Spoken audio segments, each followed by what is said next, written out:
বিন্দাউত market. আমার লাইফে আমি যে কতবার এই বিন্দাউত থেকে বাজার করছি তার কোনো হিসাব নাই। এই জায়গাটাতে যখন আমি আগে ছিলাম তখন বেশিরভাগ সময় মিনার থেকে যখন ডিউটি শেষ হইতো, মিনার ডিউটি শেষ করে আমি আর আমার এক ফ্রেন্ড আছে, দুজনে মিলে এখান থেকে বেশিরভাগ সময় হেঁটে গেতাম, যেহেতু ডিউটি আমার ছিল হইতেছে আপনার সকাল 6টার থেকে দুপুর 2টা পর্যন্ত। কিন্তু আমরা 9টার ভিতরে কাজ শেষ করে সবাই রুমে চলে আসতাম। তো দেখা যেত যে আস্তে আস্তে শরীরে অনেক গায়ে গেত গা। শরীরে গামার ফলে আমরা কী করতাম, এইটার ভিতরে ঢুকতাম, এই মার্কেটের ভিতরে ঢুকতাম। মার্কেটের ভিতরে ঢোকার পর স্প্রে যেখানে আছে সেখানে গেতাম। ওই স্প্রের ওখানে যাওয়ার পর আপনার শরীরে পারফিউম মাইখে এখান থেকে চলে গেতাম গা, মানে ফ্রিতে পারফিউম মাখতাম। তো আসলে ওই জায়গাতে আসছে এখন আমার এক ফ্রেন্ড আসতেছে বর্তমানে, প্রায় 5 বছর পর ওর সাথে আসলে দেখা হইতেছে বা কথা হবে। তো ওর জন্য আসলে ওয়েট করতেছে। তো ফাইনালি ও চলে আসছে। কি অবস্থা? এই তালাম এই তো খবর নাই দি। আমি তো কইছি তুই খরুজে গেছস গা। হ্যাঁ খরুজে গেছে গা। হ্যাঁ খরুজে গেছস গা। তুই আবার দেশে সাদা নাই সাল। হ্যাঁ সাদা আমি ওই বড় বিল্ডিংটা আছে না? কোন বিল্ডিং? ওই যে বড় বিল্ডিং, জামাগুলো বিল্ডিং আসাল আমরা যে জায়গাটাতে থাকছি ওটার সাথে যে বড় বিল্ডিংটা আছে না, ওই যে পোলাপানে যে কাম করছাল 16 জনের টিয়া দিছে। আমি কাম করছিলাম। আমি কইছি একটা ইয়ের মধ্যে, ভিডিওর মধ্যে, যে এটার মধ্যে আমাকে কোম্পানি 16 জন 17 জন পোলাপানে কাজ করছে। আমার বিল্ডিং ওই যে তোর আর কি রুম মিন যাবেন পিছনে। তুই কই যাবি? চলে নামে যাই। নামে যাই। তো আসলে ফাইনালি এই লোকটার সাথে আজকে দীর্ঘ 5 বছর পর দেখা হয়েছে। আমরা যখন মিনাতে ডিউটি করছি মনে আছে নি, এখান থেকে ডিউটি শেষ দিয়ে তারপর যে বৃন্দাবন থেকে পারফিউম মেখে গেছে আমি আর শাহজাহান। তো আসলে এই লোকটার সাথে আজকে 5 বছর পর দেখা হইলো। যদিও দেশের বাড়ি একত্রিত, ওর বাড়ি টাঙ্গাইল, আমার বাড়ি টাঙ্গাইল, কিন্তু আসলে পরেই ছিল না। ও অন্য কোম্পানিতে কাফল হয়ে গেছে গা, আর আমি এখন আমার যে কোম্পানি আগের আছে সেটার মধ্যেই রয়েছি। তো ফাইনালি একটা ঢুকতেছি ফার্মেসিতে, এখানে শ্যাম্পুর অফার চলতেছে। একটা লাগে একটা ফ্রি দিছে।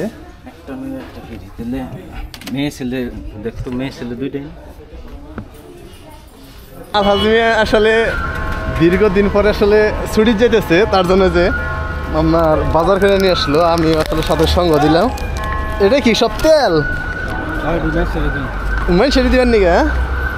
আর এই জায়গায় ও শ্যাম্পু কিনছে 12টা ফার্মেসির থেকে, একদম অরিজিনাল যে শ্যাম্পুটা, ওটা আপনার একটার সাথে একটা ফ্রি। তো ভালোই লাগলো, অনেকদিন পর আসলে আসছি, সাথে মার্কেট টার্কেট করে দিলাম। ও দেশে যাবো হয়তো 2 মাস পর। একটা সময় মানে মেয়ে মানুষের কথা কইলে ভাড়া এতে চেতে মেতে অন্যরকম হয়ে গেছে। গাড়ি ওখানে বাড়ির নিয়ে গেছে দেন। এই সাথে অলরেডি 250 রিয়ালের মার্কেট আছে আমার হাতে। এসে কত নিছে? 60 রিয়াল।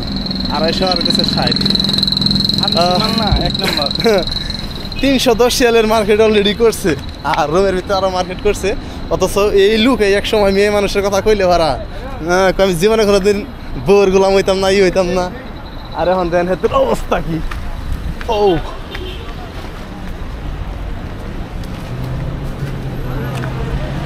রাস্তা পার হইলাম, তাড়াতাড়ি যাই।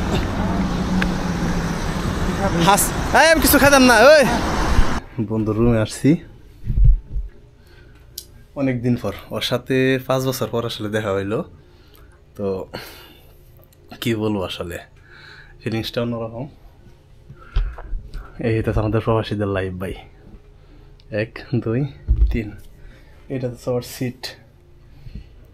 যাক ভালোই, 2 মাস পর দেশে যাবে, তো ওই জন্য যে দেখেন বাজার করে নিয়ে আসছে। এটা হচ্ছে আমলা তেল আনছে। আবার এই সাইডে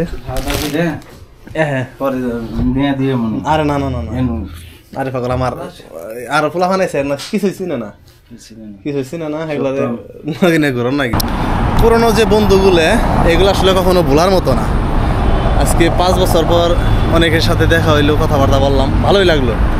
মক্কাতে আসা হয় কিন্তু আসলে সবার সাথে ওইভাবে কথাবার্তা বলা হয় না। হ্যাঁ, আজকে সবার সাথে কথাবার্তা বললাম, মানে মন মানসিকতা অন্যরকম।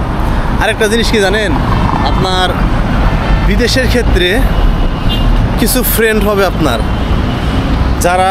যাদেরকে আপনি কখনোই ভুলতে পারবেন না।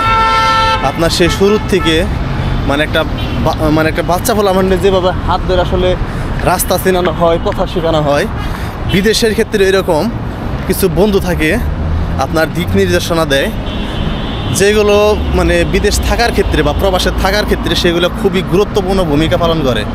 তো এরকম কিছু বড় ভাই আছে এখানে, কিছু বন্ধু আছে, তাদের সাথে এই যে কথাবার্তা বললাম, তাদের সাথে সাক্ষাৎ করলাম, ওই পুরোনো দিনের কথা আসলে মনে পড়লো অনেক বেশি।